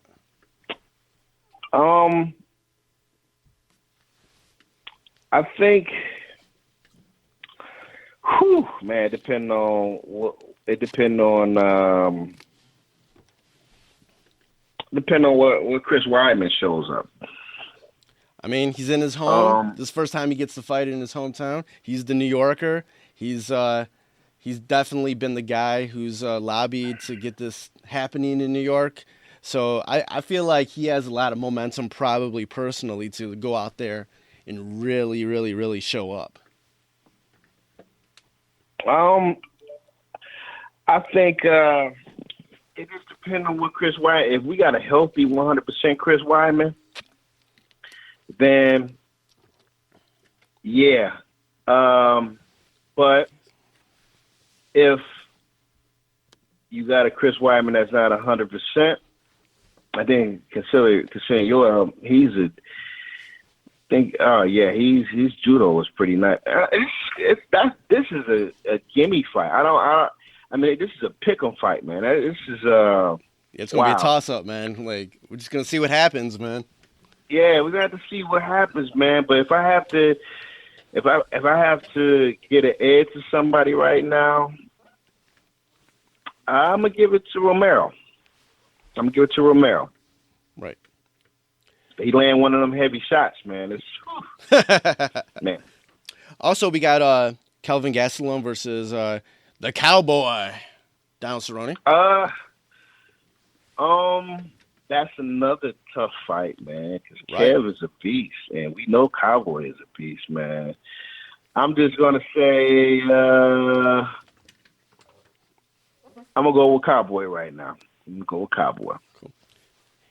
Then another women's bout. We got Miesha Tate versus Raquel Pennington. Do you think Miesha Tate comes out on this?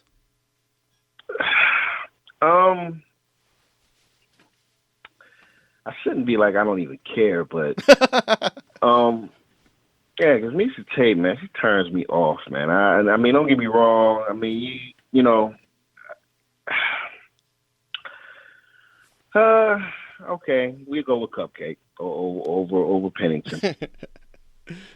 And that was the main card. The preliminaries still got. Prelims are nice too. Right, and we already talked about Khabib versus Johnson, and we got Frankie Edgar versus Jeremy Stevens. That's gonna be a fucking bomb ass fight right there. That's gonna be a bomb ass fight.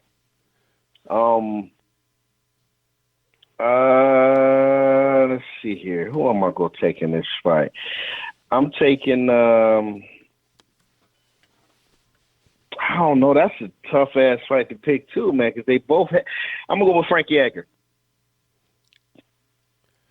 Do you think this goes the decision, or do you think one of them he's gonna stop him?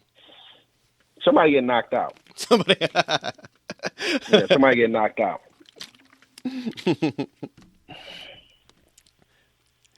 And okay, we got Rafael Natal versus Tim Bosch. How do you think that's gonna play out?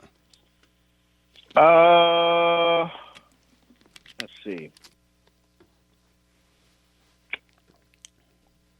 I think Bosch needs this win to continue his UFC career, so I think he's gonna win. Yeah, man. He's it looks like that's something he needs, man. Yeah, he so I'm gonna go with the underdog, man.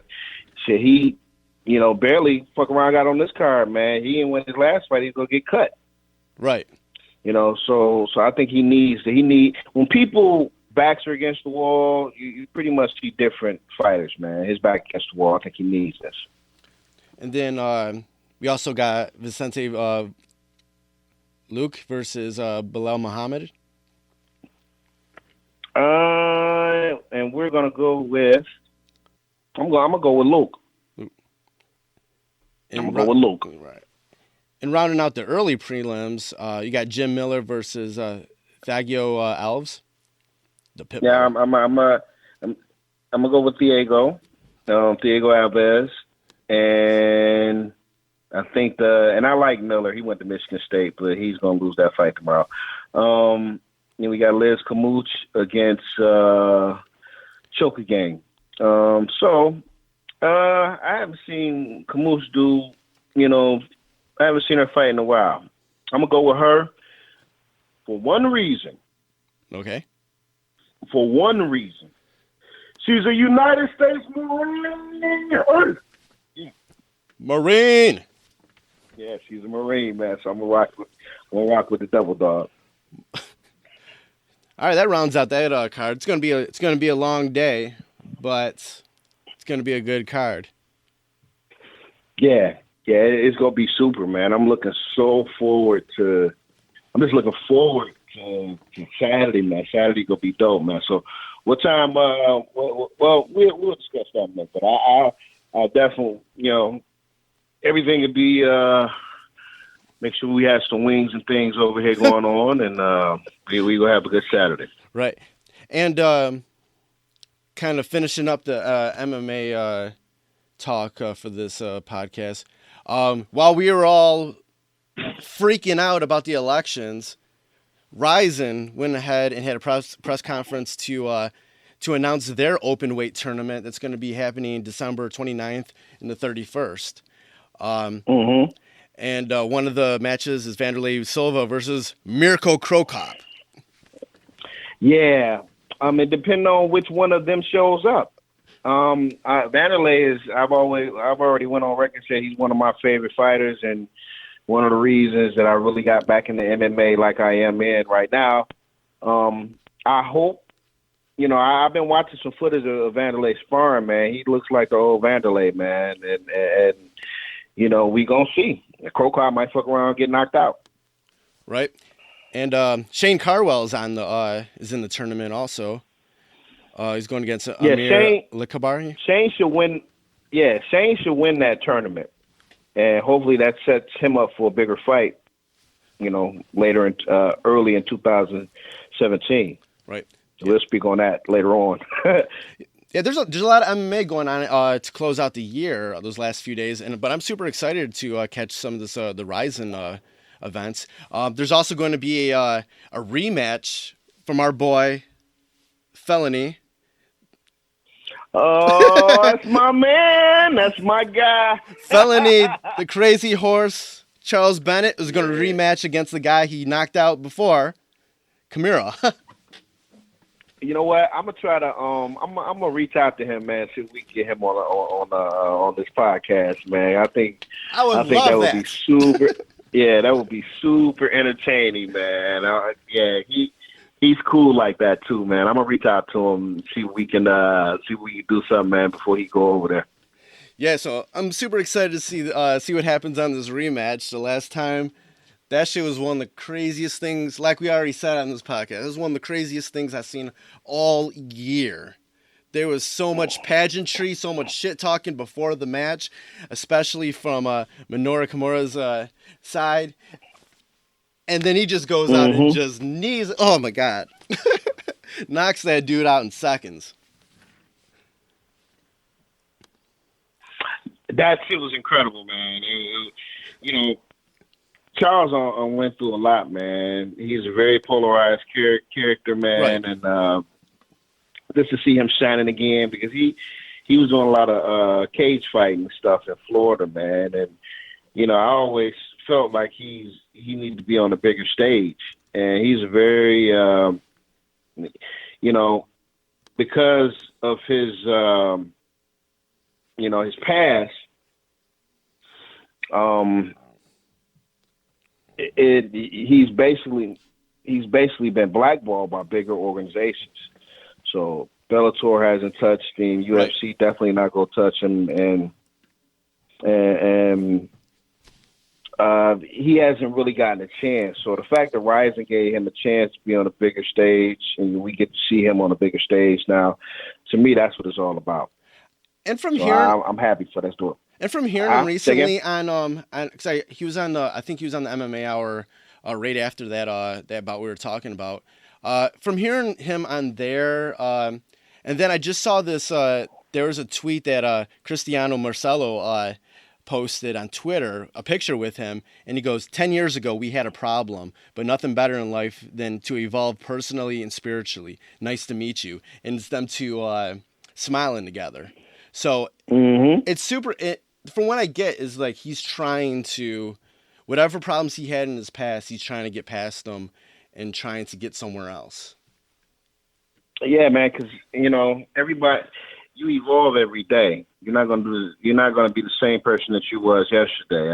You know, if you're not evolving, then, you know, that's on you. Most people I know, you know, day by day, everything changes, man. So, you know, sometimes, you know, you may make a mistake, man, or you may have an issue.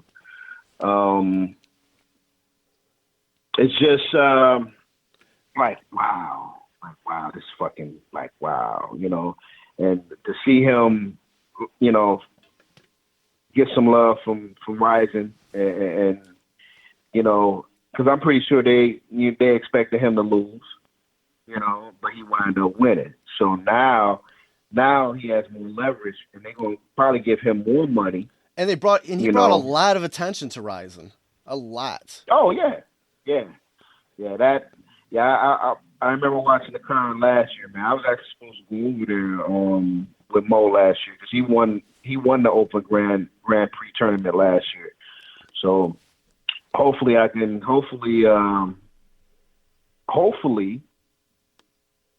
Shane Carwin, you know, do what he's supposed to do, and, you know, maybe somewhere down the line you could see the Rizin tournament champions go against each other.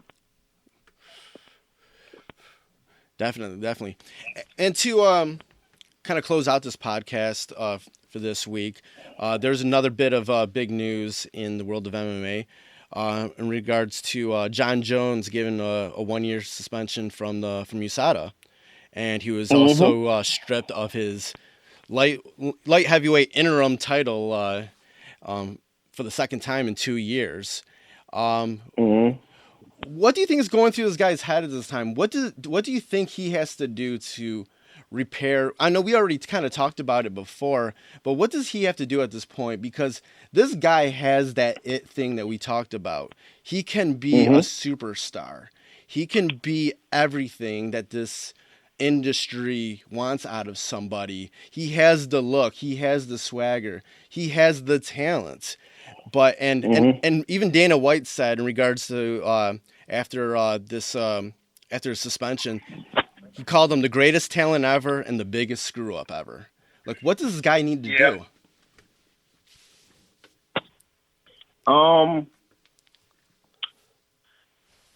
I wish John would just be quiet.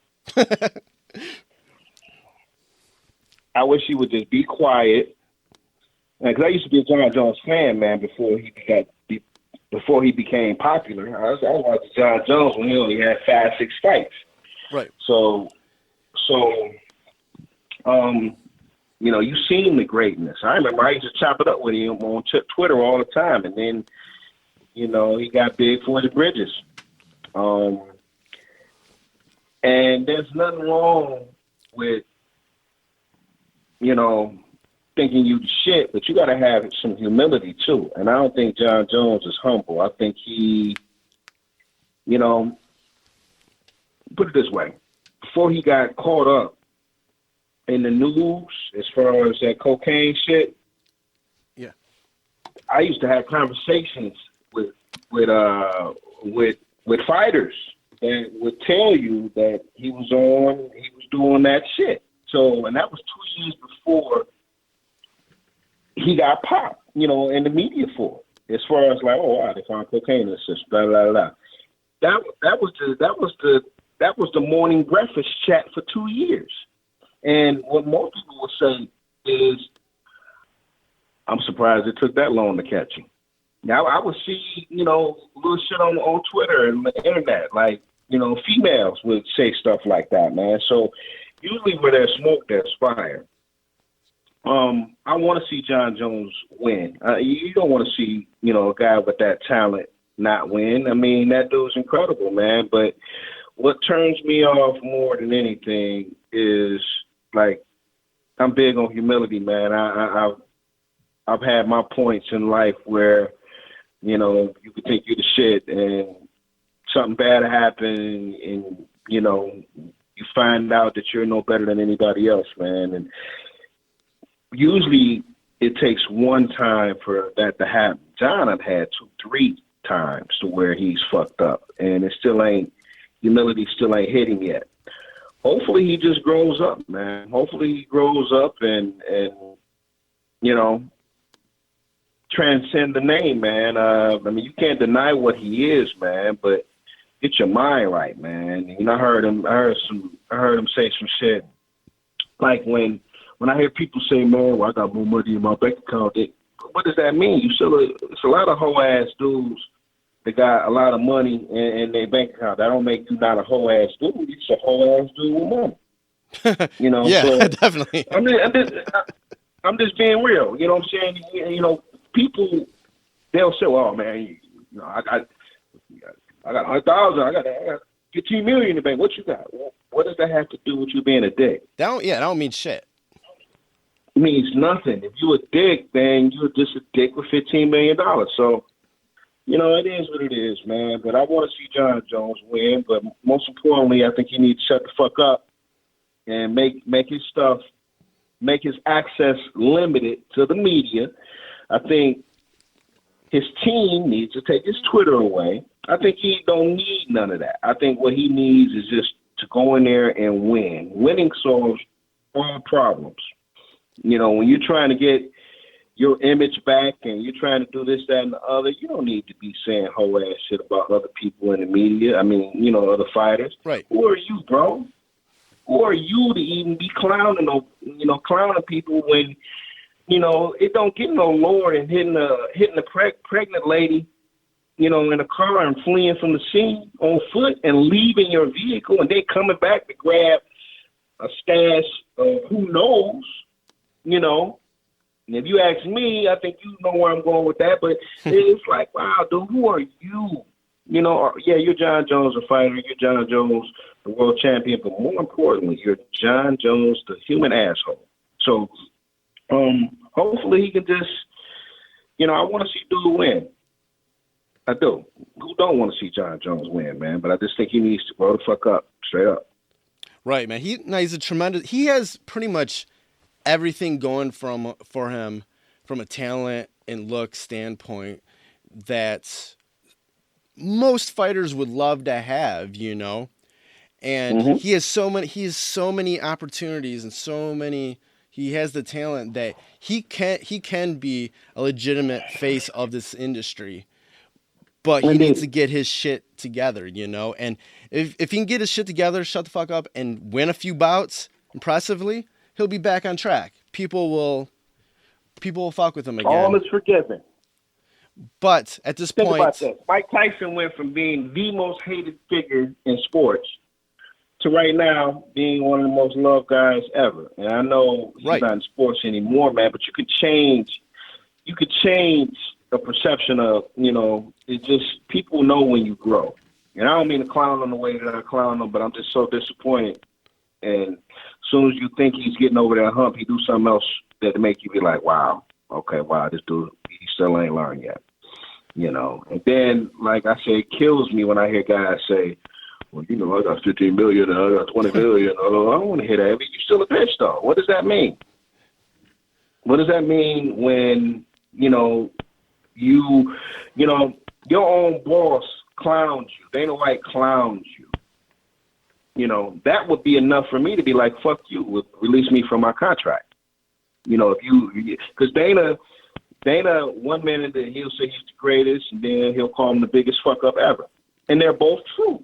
Right. So you can't necessarily, you know, how do you take that? How do you take that from Dana? You know, Dana feels you're that. We all kind of feel like, just from the things that we see about you, we all kind of look at you like that. You know, can you fix yourself? Go fix yourself. You know, and you know, you are who you hang around. So I think John Jones still got a lot of the same people that he's fucking with before, and that could be the problem. Who knows, though? I hope he gets his shit together. Definitely. All right, that's closing out another edition of Fresh is the Word. It's been a very deep episode. We talked a lot of stuff. And we've got to get, you know, the election's over. There's some weird times going on. We got a lot of good MMA coming on this weekend, so we got to do our best to just, move on and be better as people. Vstylez, go ahead and tell, where people can see you online. Hit me up on / on Twitter / Vstylez, VSTYLEZ. On Facebook, hit me up at facebook.com / official Vstylez, or just Vstylez. The Vstylez will lead you to my regular page. The official Vstylez is my artist page. So, hit me up there. Instagram / Vstylez, VSTYLEZ. I'm going to have my website up real soon, so look for that, www.vstylez.com. And, stay tuned for this new album that's coming out in 2017. All right, great. Thanks for listening. See you next week. And I'm going to enjoy some UFC 205 and a whole bunch of other MMA this weekend. All right, goodbye. Peace. Fresh is the word.